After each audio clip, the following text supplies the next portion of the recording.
What's good, YouTube? Welcome back to my channel. It's your boy Agent Said Banks. Today we are going to be discussing the home buying process in as simple as 8 steps. So sit back, relax, get ready for some valuable information. As always, do not forget to like, comment, and subscribe to the video. If you have any questions or some insight, feel free to drop it in the comments. So let's begin. So step number 1 is going to be getting pre-approved and or finding a real estate agent. Finding a knowledgeable real estate agent is very crucial in the real estate process. We have access to lenders, attorneys, home inspectors, literally you name it and we have it. So if you want to purchase a house and you're not paying in cash, you definitely want to get a loan. So literally this is the first step to make in any transaction. To find a real estate agent in your local market, you can just ask people that you know who recently bought a house who they use. You can also go to Realtor.com, Zillow, Facebook, Instagram, TikTok, or any other social media handle to find any real estate agent that makes content like me. So once you have your realtor and you are ready to begin the actual pre-qualification process, you're going to want to talk to a lender so they can actually look at all your financial information. They're going to look at your pay stubs, your bank statements, your tax documents, run your credit score, check your assets if you have any, and also check your debt to income ratio. So based on all of that information, the lender will basically pre-approve you for a certain amount for a purchase price. So once you connected with your realtor and they got you connected with the lender and you're ready to actually start the pre-approval process, you're going to want to make sure that you let them run your credit, you provide them your pay stubs, bank statements, assets if you have any, tax documents, whether it's W-2 or 1099. Let them also check your debt to income ratio, like if you owe any cars or credit cards and things of that nature. So then that way, once they get all of that information, they can put together a purchase price that's safe for you moving forward when it comes to buying a house. So step number 2 to the home buying process is going to be actually looking for properties.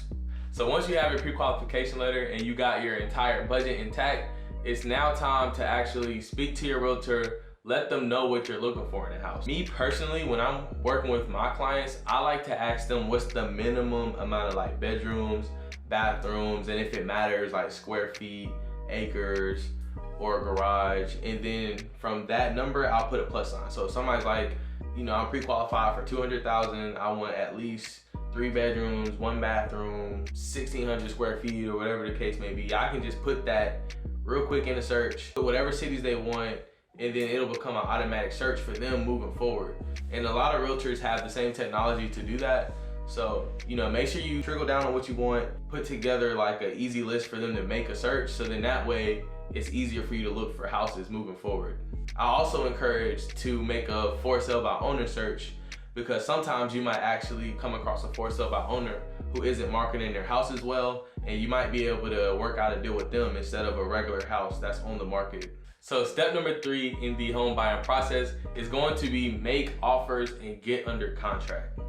So once you find that property that you are in love with and you're ready to move forward and make an offer, this is when you want to go to your agent and ask them to draft a purchase contract and pretty much negotiate with the seller and or the agent.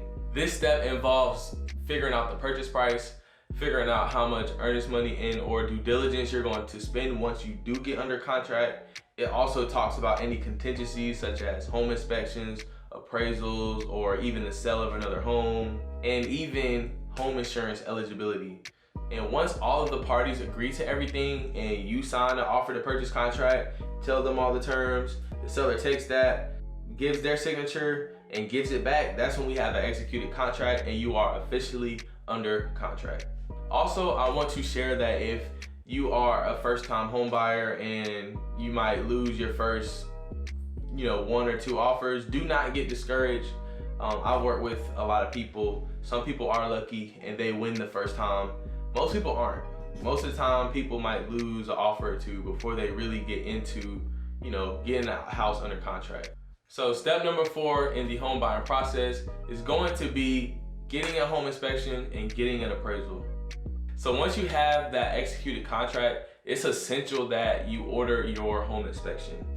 The home inspection is pretty much just gonna be a professional that's gonna go out to the property, go all the way up to the roof, and go all the way down to the crawl space and literally check out every inch of the property, the plumbing, the electrical system, the structural integrity, let you know if you need more professionals to come out here. Maybe they'll see if there's termite damage and, you know, recommend a termite or a pest inspector to come out and treat the property.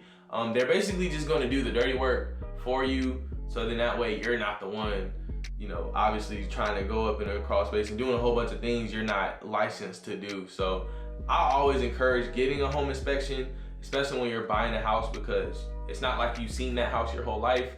Sometimes the person you even bought the house from hasn't seen that house their whole life. So it's just good to know like every little thing about your house, whether it's big or small. So then that way you can properly prepare for home ownership moving forward. And at the same time, once you get a home inspection, you also want to order what we call an appraisal. And that's actually the lender's job. So the lender will actually come to you once we have an executed contract and hire an appraiser to go out and determine the fair market value of the property. They also do like a mini inspection. They're not, you know, like a licensed home inspector, like how the other person will literally go in every little crevice of the house. The appraisal will really just come out here and, you know, make sure the house looks nice. You know, like they're gonna go out and say, okay, there's no chip paint on the windows, there's no holes in the wall. Maybe one of your electrical systems are 2-prong and not 3-prong, so then they might, you know, request something like that. They do make sure things are up to code. So that's pretty much what their job is. They'll just make sure that the house is in a good condition, and they'll just give a number on the property, so then that way you know if you're paying over what they think it's worth or under. The only time you don't really need to get appraisal is if you're paying cash. So like for instance, if the house is $400,000 and instead of getting a loan for $400,000 and you have enough cash to just pay out of pocket, you don't have to get an appraiser, because who's going to stop you from paying for that property in cash? You know, the appraiser does have a little bit of purchasing power. If they say a house is $5,000 over what you're offering, then you do got to go back and negotiate, which was going to actually be my next topic. So let's wait for that. In essence, it's not really a requirement for a cash buyer to get an appraisal, but if you want to get one, you know, I understand, you know, your realtor is probably going to understand too. It's you're the one buying the house at the end of the day, so it's your job to do whatever you want to do in the due diligence period to make sure you want to move forward with purchasing the house. So step number 5 in the home buying process is going to be renegotiate. So following with the home inspection and the appraisal, once those results come back, depending on what's on the actual reports themselves, you may want to renegotiate. You know, maybe you see a very big issue with the house, like you need some roofing done, or, you know, maybe you need a new vapor barrier in your crawl space or things of that nature. At this point of the transaction, this is when you want to go back to the seller and basically say, hey seller, can you fix these repairs? Can you pay an invoice at closing to fix these repairs? Or can you reduce the purchase price so then that way I can afford to do these repairs myself? And on the flip side, for the appraisal, if that asks for any repairs, you can do it based on that. Or if the value came back lower, you can renegotiate and figure out a way to make the deal work by asking for the seller to, you know, lower the actual purchase price of the property. This part of the transaction is probably the most scariest or riskiest part of the transaction, I would say, only because sometimes you might be dealing with a seller who is selling their house as is and they don't want to do any repairs on the property, or, you know, they don't want to pay extra funds at closing towards the repair. So if something comes back and, you know, your purchase price is now lower because of the appraiser, or we found out a huge issue with the home inspection, this is normally the part where a buyer might back out of the deal. However, if a seller is desperate enough to sell, which I've seen a good amount of times as well, sometimes they'll just agree. You know, they might not do the repair because they wanted to really sell as is and not spend no money up front for a repair. So a lot of times what I'll see is that a seller will just pay for it at closing. They'll get a professional to come out, look at whatever the repair is. You know, they'll get an invoice, send it to the attorney, then the attorney will, you know, make that invoice a part of the closing transaction. So then once we close, some of the seller's proceeds can go towards that repair. So then that way they didn't have to do it before closing. So depending on the situation, it can be a little scary, but you can still work it out, especially if you have a good realtor who's pretty good at negotiating. So step number 6 in the home buying process is going to be getting the clear to close. After renegotiating is completed and we finally get a resolution, this is when the lender will finalize the loan approval process. This is when they will verify your information again, review the property's title, and ensure that all of the necessary documents are in order.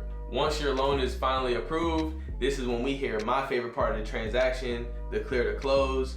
That is when everything is approved and we're literally good to go on everything, and all we're waiting on is for the buyer to pay the funds and to sign all of the documents. So after we get the clear to close, this is when we move to step number 7, which is going to be the final walkthrough and actually closing on your property. So before we actually go and close on the property, I always encourage all of my buyers to have a final walkthrough either the day before or the morning of closing. This is when we just go to the property one last time before you actually pay for it, to make sure that all the repairs that we stated were to be done are completed, and to make sure nothing else happened to the property that could be detrimental before you purchase it and become the main owner. So after the final walkthrough is done, that's when you finally head to closing and sign all of the necessary legal documents. You have to sign the mortgage agreement, you have to sign the deed. Of course, if you wire funds, you gotta make sure that's in order. If it's not a big amount to have to wire funds, then you can write a check. You know, you can just go to the bank, make sure you get your certified check, and bring that to closing. So once all of the paperwork is signed and completed, the attorney will then take those documents and send it off to recording. And once the property is actually recorded on the deed, you are officially the homeowner and can literally move in the moment we have recording. You can do whatever you want to the house. If you want to make updates, this is where you actually become the homeowner. So the last and the final step of the home buying process, step number 8, is going to be post-closing considerations that you want to make. So unless you plan on moving the same day as closing, there are actually a few important tasks that you want to make after closing on the property. So this step includes transferring all the utilities into your name, you know, gas, Wi-Fi, electric, water. You also want to make sure that you get your home insurance, you know, update your mailing address now, so make sure that all your mail isn't going to your last address. And you pretty much just want to start building some muscle memory with your house, you know, getting used to your property and accommodating yourself with it. This step marks the beginning of your home ownership journey. So that's all I got for you guys today. If you made it this far, do me a favor, comment 444 in the comments. I really want to see who be watching my videos until the end. I need to see who the real ones are. But if you got any questions, you know, as always, feel free to DM me on any of my social media handles. I'll also have my phone number in the description. And as always, do not forget to like, comment, and subscribe. Thank you again for watching, and I hope you have an abundant day.